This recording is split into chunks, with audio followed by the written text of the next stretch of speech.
Friday. So let's get ready for that. We just have, I would say, about 3 subsections left, and I'm hoping to try and finish that up this morning.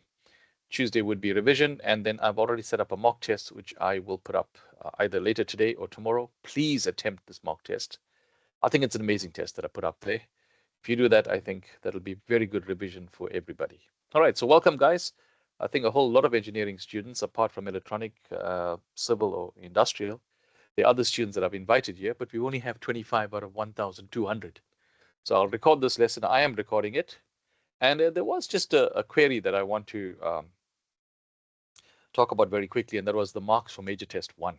You find a lot of people had zeros, and they were concerned about that. That was just basically an artifact of the system, right? Remember, we did the upload of the marks electronically, and basically what actually happens is when you refresh the system, it just allocates randomly zeros to certain people. So that's what we're trying to fix up. So watch that space, keep your eye on that mark, and let me know if the zeros still persist. We're hoping to have script viewing sometime next week, where I'll invite you to come to the department and you can view your script. Total your marks, check, and then we can confirm that. All right, I think that will be fair as well. It's a huge number of scripts. I think they're about 400. So we've got to find a way of doing it in an orderly, logical way. So we'll tackle that next week when everybody's back on campus. Are there any questions before I get started? Anything, guys? All right. So if you recall, I think the last thing we did was implicit differentiation, or logarithmic as well. I put up the videos. Please, you've got to stay on top of things. And try to spend this weekend. I know you have other tests to write as well, but try to spend some time just going through all the various types of differentiation techniques. And then the last part is to close this, we'll look at some integration together with antiderivatives. All right, so let me just take away my very pleasant looking face on a Friday, and we'll get started. I'll share my screen with you guys. Right, so this I put up as well, but I just want to talk to it just slightly, and this idea of parametric differentiation, which we didn't see in school. So I just want to look at this, these things called parametric curves. Now, I don't want you spending too much time or effort on this. We're going to see this again next semester when we're looking at things like arc length. But these curves, if you have a look, you can take a general curve. When I say a general curve, a sort of function, right? And so in school, you would have plotted, say, for example, a parabola. So y is a function of x. Straightforward, nothing difficult. But what happens, you see, if I said y equals to x squared, I don't think anyone would have an issue plotting this parabola, okay? It sort of looks like this. But what if you had x and y changing with respect to time? That someone needs to be muted there, I think. Yeah, okay, great, thanks. So in physics, in engineering, you may have someone moving along a path, and what actually happens is the coordinates are now time dependent, right? Which means you have an additional parameter. So you got your x coordinate, you got your y coordinate, but they both depend on an additional parameter, say time. So how do you sort of work with these curves, which we refer to as parametric curves, because they parametrized by this new variable t.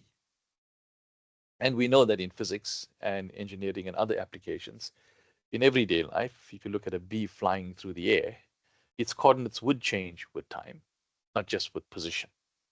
So we have curves that can be defined like this, and we're going to revisit these curves. So for our exams, we're not interested in actually plotting these curves, but we're looking at how we differentiate. So we've got x equal to t squared minus 2t and y equal to t plus 1. But it sort of makes sense. If I want to go back to my original variables, I can solve for t, isn't it, in terms of y, and then substitute there. Then I'll get a curve in terms x in terms of y.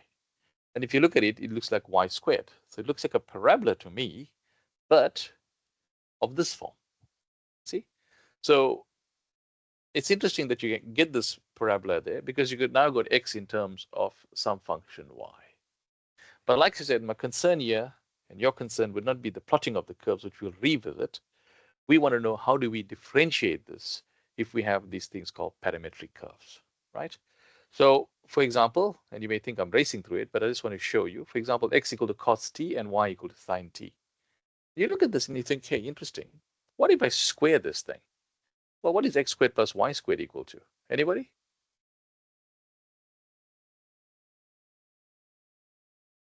Yeah, x squared plus y squared. If you square that, you get cos squared. Sine squared, if you add that, you get 1.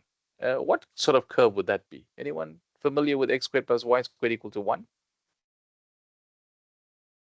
Okay, this has been annotated, but if you have a look at it, that should give you a circle of radius 1.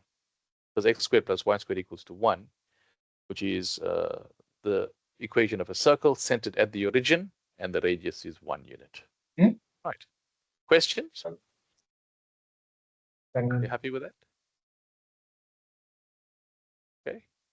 So my point, this is very important.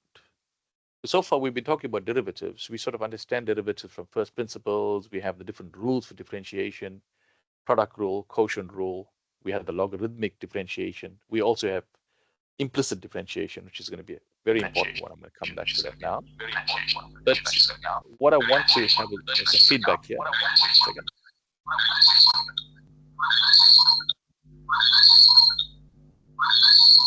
Okay, so if you have your mics on, if you can just mute, then yeah, we can clear that feedback. You guys can hear me now? Anybody? Everybody? Somebody? Hello? I can't see the screen, so let me just quickly have it. You can. Okay, great. You can. Yeah. Okay, great. Thanks. So I give you this parametric curve. I'm not going to ask you to plot it, but what I want, listen very carefully. I've got x as a function of time, changes linearly with time, and y goes like e to the t. So it's telling you how x and y, which are space coordinates, and how they depend on time. Now I want dy dx, not dy dt, not dx dt. I want dy dx. And the rule is very simple. If you want dy dx, you just take dy dt and you divide it by dx dt. That's all. Okay? So let's work out dy dt. We all will know that if y is equal to e to the t, then dy dt is what? Anybody? Okay. If y is e to the t, what is dy dt? Yeah, it's gonna be y to the t. E to the t. Y to the power. Yeah, e to the power. Yeah. Right, correct. And if x is equal to t, what is dx dt? It's 0. Would it be 0 or would it be 1? 1. It's 1. So 1. this one would, yeah, it'll just be e to the t over 1, and your answer is e to the t. It's as easy as that. Don't overthink it. Okay? So the trick here, the formula here, very important, is this one over here. That one. Okay? So keep that in mind. So dy dx is going to be dy dt dx dt. Right? Let's try another example to have a look at and see. So we've got x equal to t squared and y equal to t cubed minus 3t. Right? I want dy dx. So you quickly write down dy dt all over dx dt. So if x is equal to t squared, I think everyone will tell me what is dx dt.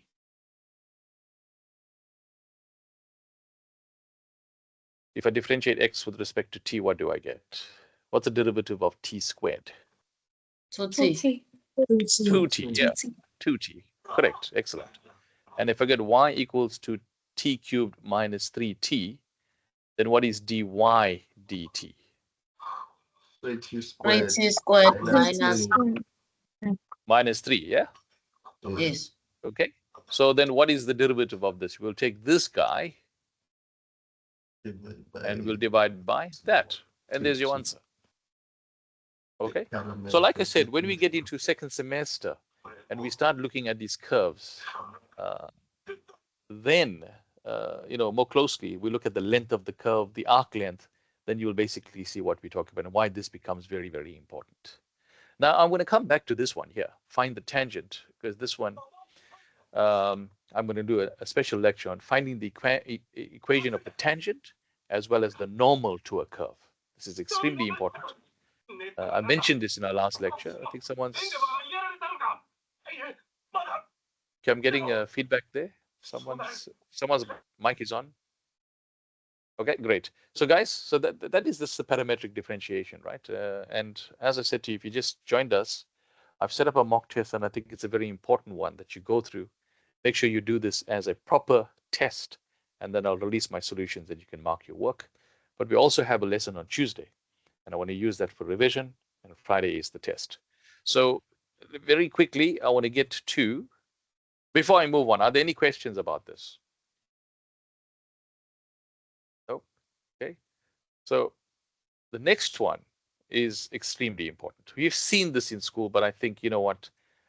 So there's my mock test here. Beautiful mock test. I'm working on it. I just got 2 more questions to add, but look at this. What a test I've set.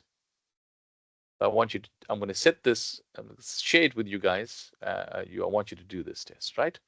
But before I do that, where are we in terms of, here we go. Mock test that I'll share with you guys, but I want to get to the derivative. Now pay careful attention to tangents to curves, but not just tangents, but also normals to curves. Okay, these are already up. The videos are up, but I think it's important that we understand this. We've seen this in school. So you take a curve like this parabola, and I've seen 2 tangents, the blue line and the red line. So you notice the tangent hits the curve at 1 point and 1 point only. So what it means is the gradient of the curve at that point must equal to the gradient of the tangent. So for example, you've got a green tangent. You look at the tangent here, it's horizontal. So what's the gradient of this green line, anybody? It's a straight line. What's the gradient of that line? Anybody? The green line, what's the gradient? If the line is horizontal, what's its slope? 0. It's going to be 0, correct. Now, if you look at the parabola, you see the parabola is turning at that point there. So at that point, the gradient of the parabola is 0. You see, but how do we work at the gradient of this parabola? We work it out at f prime. So when we find f prime at a particular point, let's say the point is A, then that must equal to the gradient of the tangent. Right? So let me write that down. So the derivative of the curve here is the parabola, or any curve, if it exists, the derivative of the curve at a particular point, right, is equal to the slope, the slope of the tangent at that point. Does it make sense of what I wrote? Yeah. At that point, the gradient of the tangent must equal to the derivative at that point, because the derivative at that point represents the instantaneous gradient. Okay, so we'll do this with some examples. We did this in school. I know this, grade 12 calculus, but they didn't spend too much time. So your idea, what's happening over here, you got this red curve, general curve f of x. So this is f of x. And we can find the average gradient between 2 points on the curve. But as the points approach each other, as h tends to 0, if you remember, as h tends to 0, right, the points get closer and closer until in the limit as h tends to 0, you'd find that the gradient of that line now becomes the gradient of the tangent at that point. I'm not going to make too much of a deal of it. But the question is, how can I ask or test you in the exams? How would the question be worded? So for example, same thing over here, right? So at this point here, this is f prime of A, if the blue curve is f of x. So here's a question. I keep it very, very simple. And I think everyone would have seen this in school. Find the equation of the tangent to the curve f of x equal to half x squared at the point 2, 4. It has to be at a particular point. Now half x squared, no prizes for guessing, is what? It's that over there. Everybody agreed with that? That's what the parabola is. We don't need to sketch the curve, by the way. Now, I just picked up an issue here. Does this, can anyone test?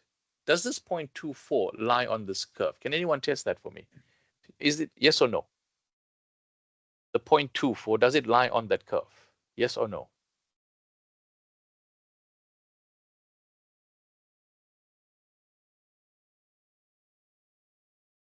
Anybody? How would you test that?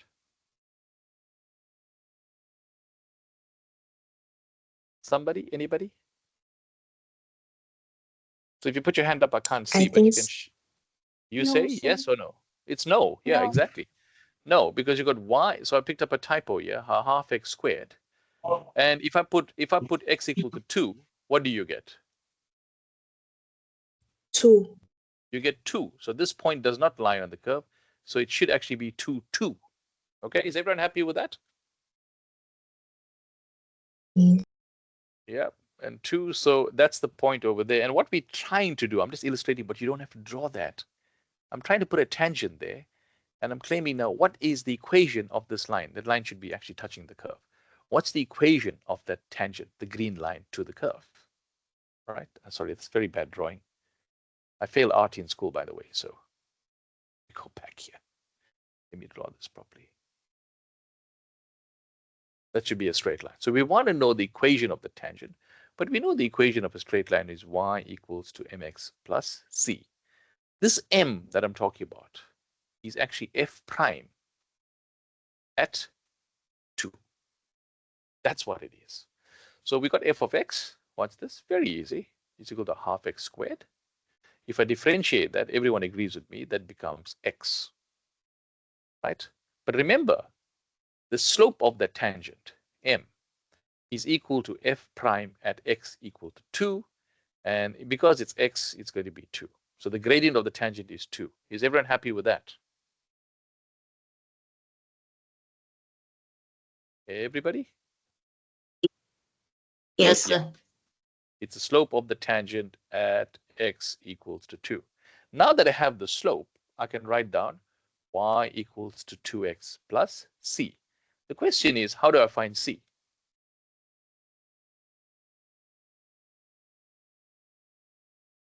Anybody? Yeah, you take that, you sub in the point. Yes, you sub in the point. 2 into 2 plus c. So c turns out to be minus 2, and we've got ourselves 1 mark. Done. Right, so I think everyone should be familiar with that. Find the equation of the tangent to the curve, and we got that, and c equals to minus 2. Hence, that is going to be 2x minus 2. Like that. Are you happy with that, guys? Yes? No? Maybe? Yes, sir. Right, now I want to extend this thing. I just thought of something. So, What if I wanted... Can I ask? Yes. Yeah. So why did you use the 0.2 and 2? Why didn't you use the 0.2 and 4? Yeah, 2 and 4 is a mistake. It's a typo. 2 and 4 does not lie on the curve. It doesn't satisfy this equation. There's a mistake there. Okay, The point should actually be 2. Because if you put, as I said, if you put x equal to 2 here, you're not getting 4, you're getting 2. So there was a mistake in the question. All right? Yes, sir. Cool. Now, I want to extend this. Can anyone in class, if this is the tangent, can you work out the equation of the normal? Anybody? Can anyone work out? So what would the normal be? The normal would be a line like this, watch, at that point. It'll be at 90 degrees, correct? Can anyone work out the equation of that purple line? Yes, sir. How would you do it? Talk to me. Equation of normal. Firstly, what is the gradient of the normal? The product of the gradient of Normal and tangent is -1, right? yes. So then what's the slope of the normal then, if this is the slope of the tangent? Slope of the tangent is 2. So what's the slope of the normal? -1/2. Yeah, it's -1/2 because the product 2 times -1/2 is -1. So now that I know the normal, so then the equation of the normal would be y equals to -1/2x plus c. How do I find c? Substitute the point 2 is 2. That's right. So you sub in this 0.22 and you can solve for c and then you get another mark. Now what I don't want, if you look at my screen, it's all very messy. I don't know where we started, where we ended. Okay, we know where we ended. When you're presenting your answers or solutions, please write in a logical fashion so we can mark. Don't do what I'm doing over here, right? I think you follow what I'm doing, but in the exams, we have 1,300 scripts to mark. Imagine if everyone wrote something like this. We'd go crazy. Well, I'm already crazy, but I don't want to get worse, right? So it's important. Everyone understands this very simple example? Of course, we're not going to give you something as easy as that. Come on. I'm going to give you something more exciting. This one is boring. Find the equation of the tangent to the curve.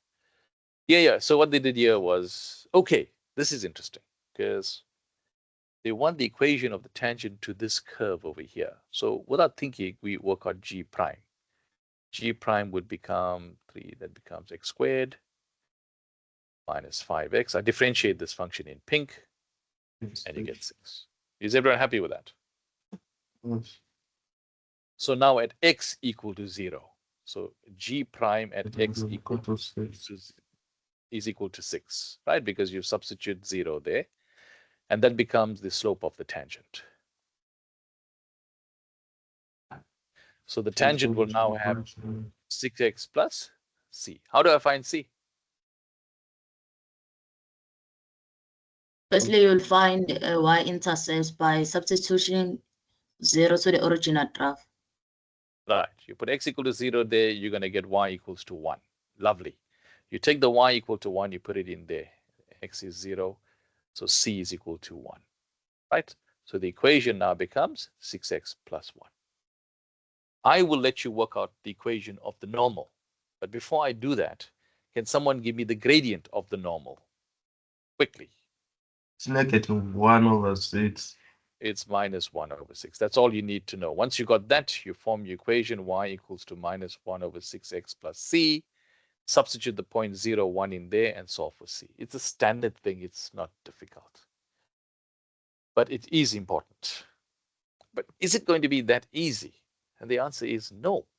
Because remember, okay, I spoke about normal to curves. There's a nice clean example over here of how we get the tangent, which is the blue line, and the normal is there. And so you just remember that the equation and the gradient, I ran out of electrons. Sorry, I just want to put this here, but I want to share a very, very important problem I sort of made up this morning while I was driving. And I want a paper. I want you to work with me on this one year. And if you get this right, then I'll be very happy. Okay. Guys, also, while I am here, I need to inform you, because some of you have been asking questions like, are there second and third derivatives being tested? If you read what's being tested, it says that the second derivative, we'll only focus on first derivatives for logarithmic and implicit differentiation. But we can ask you for normal differentiation for the second derivative. I'll show you what I mean by that just now. So just be careful how you read the breakdown of the test and say, do not conclude that we're not testing higher derivatives. That will be crazy. All right, so let's just have a look and I'll tell you what I mean by that just now. But before I go on, just keep this in mind that the gradients, the product here, must be -1. Right, I'm going to pause now. I'm going to take any questions that you may have. Anybody? So I'm just going to go over here and I'm just going to save that. I am recording this lesson, so I'll put this up. But are there any questions, guys? There's 66 of us here. Tukani, Lamini, Tebete, Zulu, Vovo, Vova. Interesting name, that's her name. Haven't seen that in 30 years of teaching, so welcome. Questions? All right, and at this point, I should also remind you there's a link to the LEQs and SEQs and MEQs, I think they call them. These are these questionnaires or student evaluation. Please, if you have a chance, it'll only take you about 5 minutes to do. If you log on to Moodle, you'll see a link. Please take 5 minutes of your time. We need your input, feedback. It'll be nice. Especially if I'm the course coordinator, I'd like to always improve if I can. And if it's going well, please do so as well and say so. And if you enjoyed the class, you can also say that as well. All right. So let's get back. Now, pay careful attention. We did this one. Yeah, remember that was 2. So, right. What do you know about parallel lines before I move on? What do you know about parallel lines? If I have 2 lines that are parallel to each other, one's got a gradient. The gradient of parallel Yes. lines are equal. Yes, so just keep that in mind as well. Sometimes we tend to forget that. But, okay, this one I took from a metric question. Right? This is a past metric exam paper. Let's see whether you can work out values for A and B. Let's see whether you get this right. So if you got some time, let's spend a minute on this question and see whether anyone or everybody can calculate the values of A and B. So this will tell me whether you understand the connection between the gradient of the tangent and the derivative at a particular point on a curve. Right, so you can easily see that this is taken off a paper, a PDF file. So let's go. And if anyone wants to talk us through it, that'll be great as well. If you want to, where would you start, for example?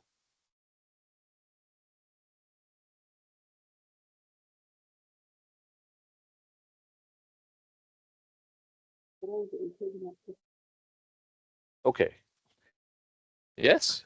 So let me just write this out again. So you got, this is the equation of the tangent, which is minus 8x plus 20. So we know the gradient of the tangent is what? It's -8. It's minus 8. Thank you. Now we're looking at this. So we got to differentiate this thing, right? If I differentiate that, I'm going to get 3x squared plus 2ax plus b. Now, what am I going to do with that? I'm going to find a connection. Yes. So at f prime at x equal to 1 must equal to minus 8. Are you happy with that? This is the very important point. Yes? Yes. You see, you got a curve and you got the gradient. So the gradient of the tangent and f prime at that point must be equal. That's what we mean. So we're going to take 3 into 1 squared plus 2a into 1 plus b must equal to minus 8. We're going to get 2a plus b, take that out, is equal to minus 11. That's equation 1. Are you happy with that? Yes? So now, but there's a problem, isn't it? We've got 2 unknowns, 1 equation. How do I get, I need a second equation. Where does that come from?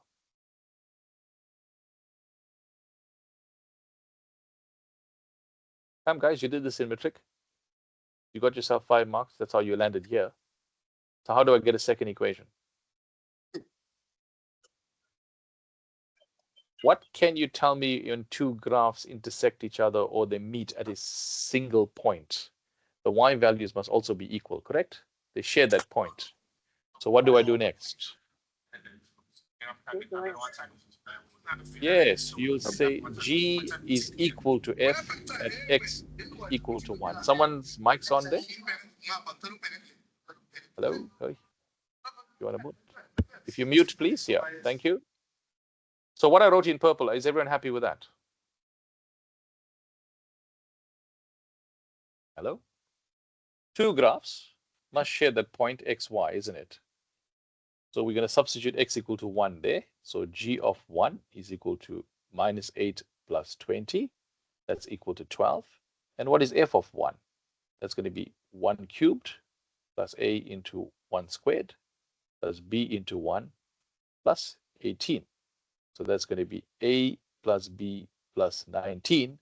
But we have to have G of 1 equals to F of 1. Does everyone understand why that is so?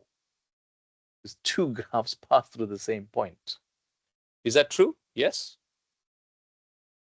So we'll have A plus B plus 19 equals to 12. A plus B equals to minus 7. Now we have two equations with two unknowns. We go back to grade R and we can solve that. And we get 5 marks. How beautiful is that? I would give this 1 mark.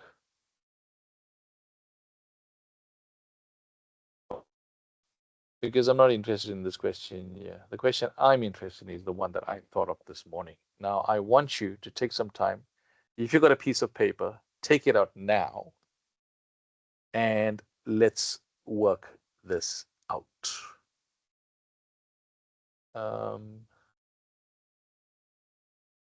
Does it work? Does it work? Yeah, there we go. So guys, here's the question. Let's see who gets this right. Are we all ready? Given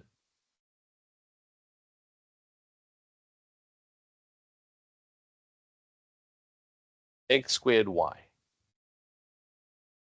plus cos, able, not cos, sine. Let's see why I put a sign there. X over y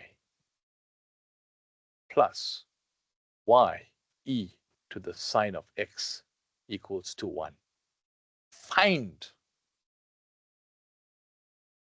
the equation of the normal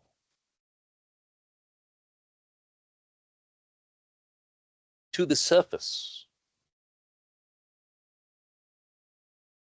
at equal to 0.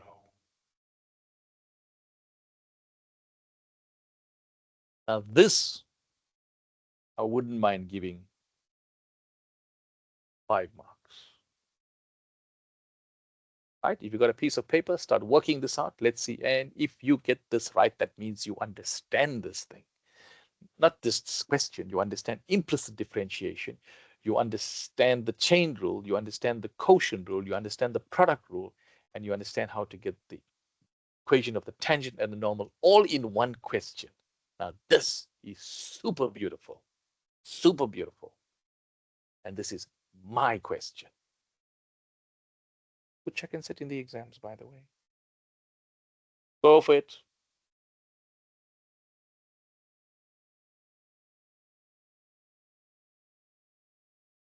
I've got to keep talking, right? Because if you're watching the video, if I'm recording, it's going to be this very long silence. So I'll keep talking so you know that the video has not come to an end.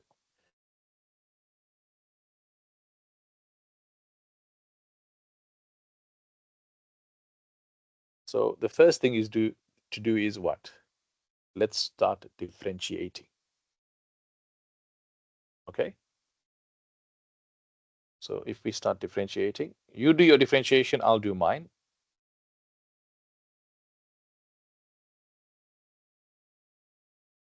With respect to x product.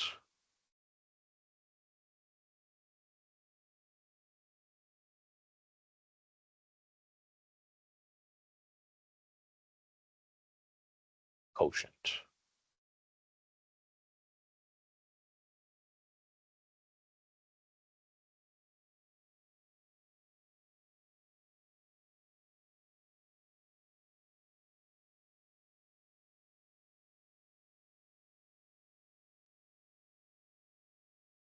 Product.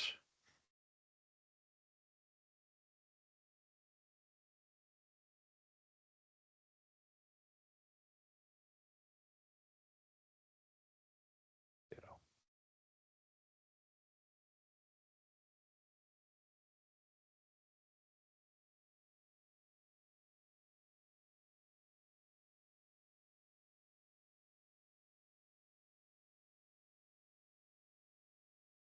All over y. X.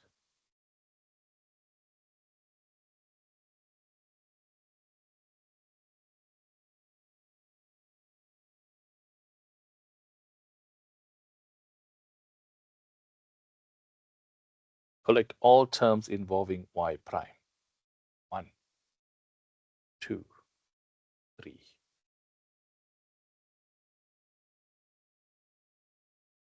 Tick.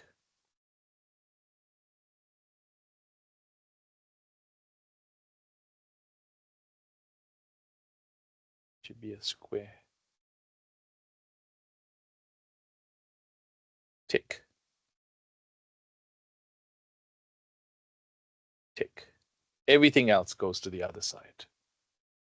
This guy goes to the other side, becomes minus 2xy. Tick. This guy goes to the other side.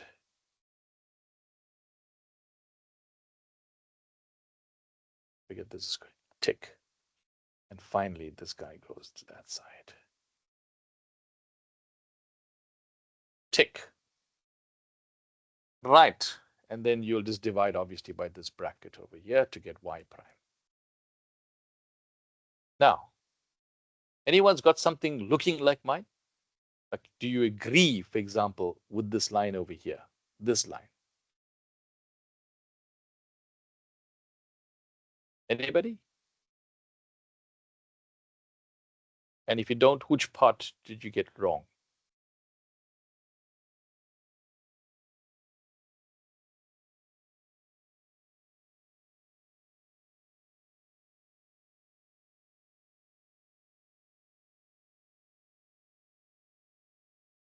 Somebody? Anybody?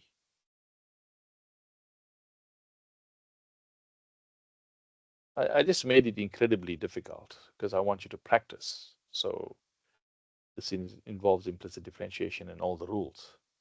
So you wouldn't expect to give you something as difficult as that. But it gives you some practice. So I want you to spend some time on this. If you didn't get it, I want you to have a look at this and see where you went wrong. But the next step is I'm going to solve for y prime, right? So y prime I can get from here. Now, what is this y prime at x equal to 0? See, you put x equal to 0 here, here, there. But it also involves y. Where do I get the value of y from? If x is 0, where do I get y from? Anybody? Or can anyone tell me what y is equal to?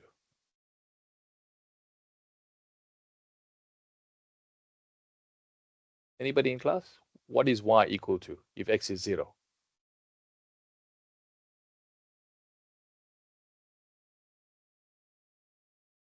One. It's 1. Thank you very much. How did you get 1? You substitute in there, right? That term will go away. You substitute in there, that term will go away. You substitute in there, be careful, that e to the power 0 is 1. So y is equal to 1. Is everyone happy at how we got 1? Y equals to 1? Yes. Right. Then you take that x equal to 0 and y equals to 1 and plug it into the last line over here, and you will get what? You will get y prime. But what is that y prime? That y prime that you get, that y prime that you get there at x equal to 0 is the gradient of the tangent, whatever that is going to be. How do you get the normal? Well, you take that gradient, multiply by the normal, that equals to minus 1, which gives you that. And now that you've got, you will now substitute the 0.01 in there to get C, and then and only I'll give you 5 marks. But it's a long journey to 5 marks, isn't it? You have to, but you can also check my algebra. Maybe I made a mistake. You have to understand how I got that point there. Sorry, that line over there. And then solve for y prime. Do you want me to show you how I got each one separately? Do you want me to differentiate each term separately to show you? Anybody? Yes, sir, please. All right, so let's look at the first term, right? Let's take that. Yeah, I think that's a good point. Okay, I'm going to do this on different slides so everybody remembers or understands. What is this now? Okay, let's get that out of the way, that out of the way. Duplicate. right? The first term we had there was x squared y. Now we want to differentiate x squared y. Keep in mind y is a function of x. So let's call it f. Right? F is equal to x squared y. So what is f prime? It's a product. So you'll differentiate the first term, you'll get 2x, you keep the next term constant. Plus, you keep the first term constant. And what is y? Isn't that dy dx? The derivative of y with respect to x, we write it as dy dx, which I like to write it as x squared y prime. So we're defining y prime to be dy dx. Are you happy with that? Yes, sir. Yeah, Yes, sir. everybody. Right. Now, let's look at that other one. The other one was sine of x over y. This is a bit tricky. Let's call that again f equals to sine of x over y. Now I need to find f prime. So what we do is, it's a chain rule. We got to start with the derivative of the inside function. So maybe what I should have done was said, I'll differentiate that first, and then ask myself, what is the derivative of the sine of something? Cos. It's cos of that something. But we're not finished. We have to differentiate this guy. That is the quotient rule, correct? And the quotient Yes, rule sir. means differentiate this guy and keep the denominator constant, minus keep the top guy and differentiate the denominator all over y squared. That's the quotient rule, times cos of x over y. If I tidy this up, I'll get y minus x dy dx. I like to call it y prime over y squared. And this is cos of x over y. Are you happy with that? Yes, sir. Yes. Yes, but you can yes, also yes. tidy this up. You can tidy this up. See, you can write it like this. The y over y squared is 1 over y, then is a minus sign. Xy prime over that will be xy prime over, you see, you can separate that out, which is what I did in the next line. So that's how you get that. Okay? And then I want you to watch the video. I want you to understand this is very important. Then if I go to y e to the sine x, what is that about? Let's have a look. Let's call that f. Y e to the sine x. Again, it's a product. So if I want f prime, what's the derivative of y? It's dy dx. Keep e to the sine x constant. Plus, keep the y constant. Okay. Now, what's the derivative of e to the sine x? Anybody? That should be easy. Rainbow. Okay. What's the derivative of e to the sine x? Let's start with it. You guys. E to the SN X. Yeah. So basically, okay, what's the derivative of sine x? Cos X. It's cos x. And what's the derivative of e to the something? It's e to the something. E to the something. That's it. There we go. Finish. Put all of that together and you'll get, if you put that together with that, together with that, you'll end up with this line blocked in yellow. It's easy as that. So you can do it separately. You should get the same answer. Beautiful, isn't it? It's not difficult. You have to do it slowly and you don't have to rush. So, oh yes, I've been getting some emails from people saying, I believe my test mark should be better than this. I believe, and I also believe that. I believe, well, if you felt that the test was good, and then you suddenly saw that you got 40% when you felt that you got 80%, sometimes it's that feeling that but it's how you present your answers. You know, sometimes you're confident that you got it right, but you could have made a mistake with a sign. Sometimes people literally forget, and you meant to say cos x, but you write sin x. So that's why the script viewing is very, very important. And also we need to check totaling and stuff like that. Okay. Sometimes questions get unmarked because we're all human beings. Sometimes when you turn, the marker turns, instead of turning one page, 2 pages get stuck together and you turn and suddenly you realize, hey, question worth 10 marks have not been marked. I've seen this over the years. So we'll need to sort all of that out as well. Okay? But like I said, if you joined us late, the zeros that you saw in your test marks, that was a system error, which we are correcting. So guys, are there any questions? Anything that you want to ask me before I move on? Is there anything? So this one for me is extremely important.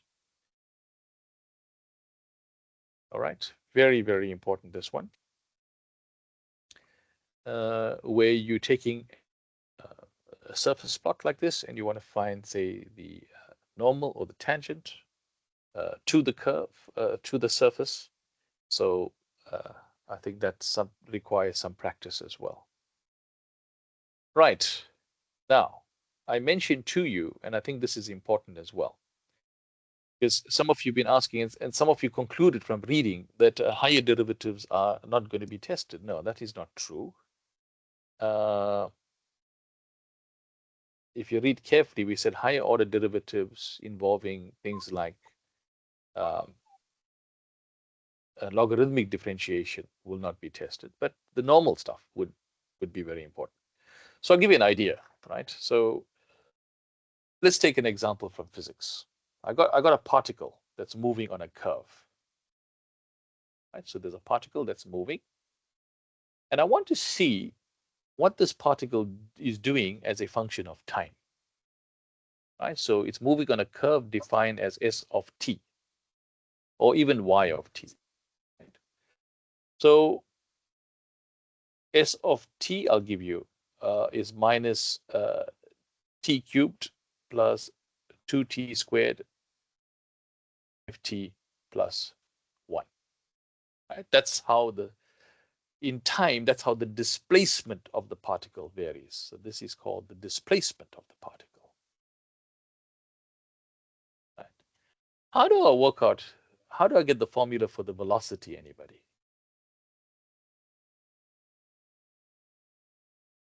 Does anyone know, if I gave you the displacement, how do I work out the formula for its velocity? Like how fast is a particle moving at any given time? How would I do that? Does anyone know? And I believe this is not done properly at school. How do you do this? Yes?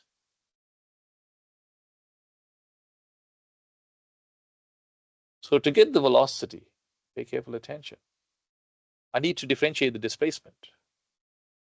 So that becomes minus 3t squared plus 4t minus 5. Now, I'll ask another question. How do I get the particle's acceleration? You do the second derivative. You do the second derivative, or you can differentiate the velocity. Does that make sense? Yes. So the acceleration, sorry, this is velocity. Is the derivative of the velocity will give me the acceleration. Does that make sense? Which turns out